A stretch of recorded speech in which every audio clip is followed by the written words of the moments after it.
आप उसको पकड़ भी चुके थे, उसको ले जा चुके थे। 2 तारीख को आप उसको पकड़ लिए थे, तो उसके बाद 5 तारीख को उसे मारने की क्या ज़रूरत थी?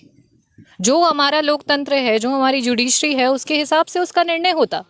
जो हमारे संविधान के तहत सही होता, उस पर निर्णय होता कि एक अगर 21 साल के बच्चे ने कुछ गलत किया है, चाहे वो चोरी की है या जो भी किया है, तो उस पर वो हमारे लोकतंत्र के थ्रू निर्णय होता। गोली मारना, इस तरीके से अंधेरी रात में उसको मार डालना, ये क्या दर्शाता है? ये सिर्फ और सिर्फ गुंडागर्दी दर्शाती है। आज जो रक्षक हैं वही भक्षक बन चुके हैं। अभी तक पोस्टमार्टम रिपोर्ट भी परिजनों को नहीं सौंपा गया है, तो क्या लगता है क्यों हिलाहवाली कर रही है पुलिस? क्योंकि सरकार उसमें मैनिपुलेशंस कर सके, क्योंकि उसे मैनिपुलेट करना चाहते हैं। अगर वो शो करेंगे कि एनकाउंटर में वो भाग रहा था, तो ज़्यादा उसके पैर में गोली मारनी चाहिए थी।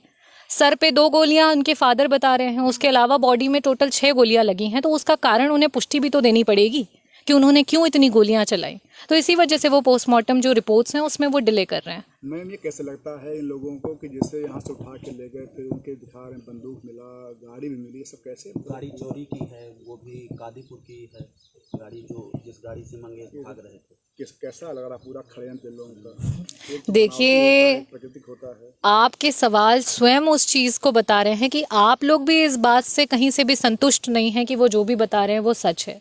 और साथ ही साथ जनता, इर्द गिर्द ग्राम सभा के लोग जिनसे भी बातचीत हुई है, सब ये बता रहे हैं कि ऐसा पॉसिबल नहीं है। जितनी बड़ी वारदात को इन्होंने दिखाया, जो घटनाओं को दिखाया, और 21 साल की उम्र के लड़के के अनुसार उनके फादर ने भी वो पुष्टि करी कि वो उनको लेकर के गुजरात में थे, उनके साथ था उनका बच्चा। उसके बाद अभी कुछ महीनों पहले आया है, और अचानक से इतनी बड़ी घटना को अंजाम दे देना। क्या लगता है कि लोकसभा चुनाव का हार का थोड़ा हो रहे हैं लोगों पर? देखिए, लोकसभा चुनाव से पहले भी ऐसी चीज़ें हुई हैं बहुत सारे परिवारों से, क्योंकि वो गरीब परिवार है, उसकी आवाज़ नहीं उठ पाई, उसकी जो आवाज़ थी रोने की वो हमारे कानों तक नहीं पहुंच पाई। लेकिन ऐसे आए दिन वारदात हो रहे हैं कि कर्म कोई और कर रहा है और भुगत कोई और रहा है। बहुत सी ऐसी जगह हैं जहां पे जो असली गुनहगार हैं वो सत्ता शासन से मिले हुए हैं और उनको किसी ना किसी तरीके से वो तृप्त कर रहे हैं, और उनके नाम पे कोई गरीब परिवार का बच्चा जो है वो गोली खा रहा है और उसकी मृत्यु हो रही है। उस नाम में एक अरविंद यादव जी को गिरफ्तार किया गया है, और आजमगढ़ के हैं वो, और उनको भी ऐसे किया गया, गिरफ्तार कर लिए, फिर उसके बाद उनको छोड़ दिए कहीं पे, फिर वहाँ पकड़े जाते हैं। पूरा एक षड्यंत्र किया जाता है। तो क्या आशा करें, उनके हाथ क्या करेंगे लोग? देखिए, मेरा ये कहना है कि आज पुलिस विभाग सबसे करप्ट विभाग है, और जिस देश का प्रधानमंत्री और मुख्यमंत्री ये अगर निर्णय ले ले कि करप्शन हटाना है और अपना पुलिस विभाग स्ट्रॉन्ग करना है, तो कोई माई का लाल उन्हें रोक नहीं सकता है।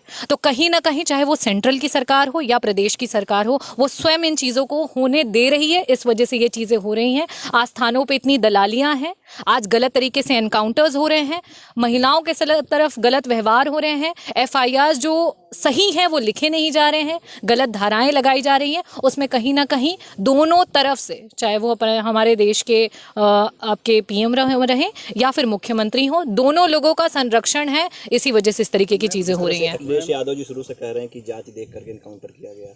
बिल्कुल, अगर वो दलित समाज का है, वो पिछड़े समाज का है, उसका इनकाउंटर हो जाएगा। लेकिन वो अगर किसी अन्य जाति का है तो उसमें ये सारी चीजें नहीं आपको देखने को मिलेंगी। आप न्यूज़ देखिए, आप लोग तो न्यूज़ रिपोर्टर्स हैं, देखिए पिछली वारदातें जितनी हुई हैं उसमें आप जाति के अनुसार देख लीजिए कि किस समाज के लोग हैं जिनको गोलियां मारी जा रही हैं, जिन्हें बिना किसी प्रूफ के घोषित कर दिया जा रहा है कि ये क्रिमिनल होगा, ये चोर होगा, ये रेपिस्ट होगा, ये मर्डरर होगा। बिना किसी सबूत के आप उनको घोषित करके उन्हें मार डाल रहे हैं। योगी जी कह रहे हैं कि अपराधी है तो फिर मुठभेड़ होगी तो इनकाउंटर होगा। नहीं,